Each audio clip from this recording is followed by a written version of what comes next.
Baik,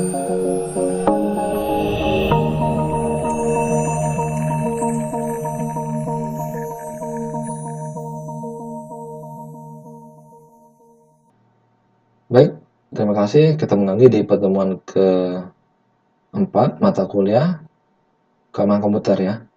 Nah, materi keempat ini berbicara mengenai data encryption ya. Nah, setelah kita bagi pertemuan ini menjadi beberapa part ya, mengikuti flow dari modul ini. Nah, ini adalah flow yang terakhir dari rangkaian materi ini ya.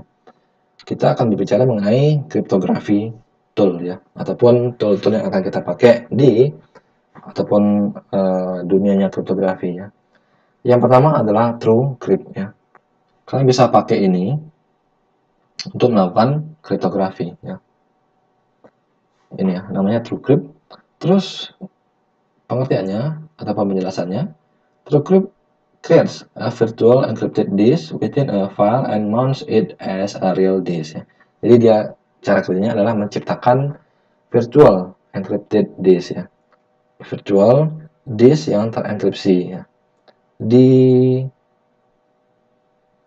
sebuah file ya, di sebuah file begitu, dan mount it as a real disk, dan dia memasangnya ya, memasang ke apa itu, drive ya, drive-nya PC kita.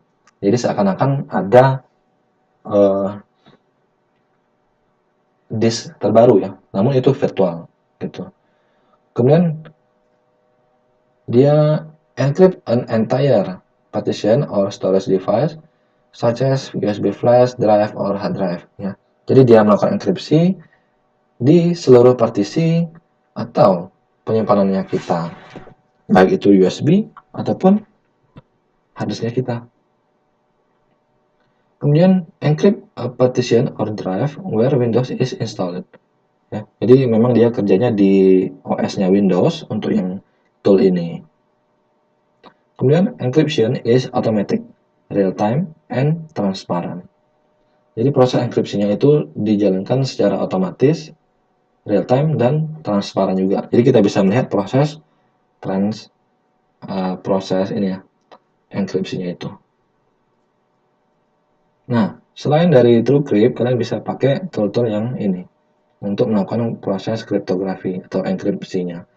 Jadi tujuannya adalah mengamankan data yang kalian pikir ataupun kalian kira itu adalah aman.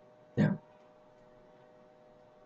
Kemudian summary dari modul yang kali ini adalah encryption is the process of converting data into a ciphertext that cannot be understood by the unauthorized people. Nah, jadi ingat saja sih kata kuncinya ya. Proses enkripsi itu adalah proses mengubah data ke ciphertext. Ingat ya, ada istilah plain text, ada istilah ciphertext.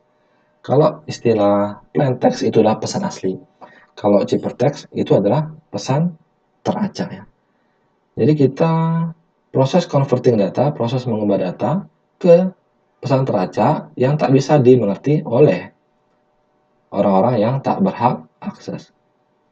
Kemudian symmetric encryption uses only one key for both encryption and encryption.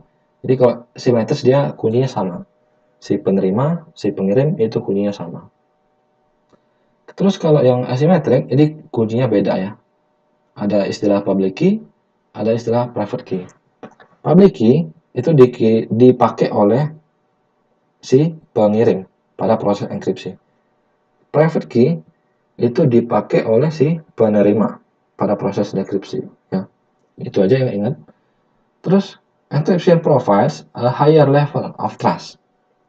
Jadi kalau kita menggunakan fitur enkripsi ini, kita akan secara tidak langsung akan menerima ya, manfaat ataupun kepercayaan, tingkat kepercayaannya kita ke sebuah data yang terenkrip gitu. Ketika kita receiving files from other by ensuring that the source and content of the message are trusted ya.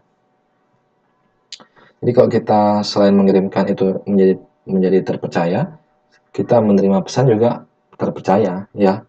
apakah pesan itu benar-benar yang dari kita kenal ataupun pesan itu pesan-pesan yang aneh-aneh. Kemudian a digital certificate is an electronic card that provides credential information when performing online transaction. Ya, jadi fungsi digital certificate itu di transaksi ya, yang ada kaitannya ke transaksi online. Ya, ingat-ingat aja itu kata kuncinya seperti apa. Kemudian kalau digital signature implement asymmetric cryptography. Jadi kalau digital signature itu menggunakan asymmetric key to simulate the security properties of a signature in digital rather than written form. Jadi penerapannya itu di ini ya, signature digital ya. Oke, enough slide. Itu saja. Oke ya.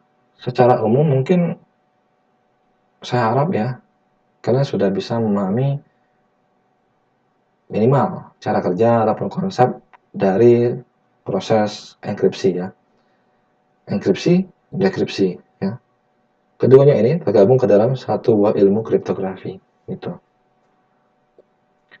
Oke ya, mudah-mudahan apa yang telah saya jelaskan itu bisa kalian pahami dengan mudah. Kalau masih ada pertanyaan ataupun kebingungan, kalian bisa komen di bawah video ini, ataupun bisa japri saya, ataupun juga bisa omongkan di WA grupnya kita. Ya. Tetap dukung dan support channel YouTube ini ya, supaya teman-teman yang lain yang ingin belajar mengenai materi keamanan komputer itu bisa mendapatkannya ataupun mengaksesnya dengan mudah. Ya. Tetap klik like ya, kemudian subscribe dan juga share, dan juga tak lupa kalian bunyikan lonceng notifikasi supaya kalian bisa tetap update informasi ataupun materi-materi yang terkini mengenai keamanan komputer. Ya, demikian.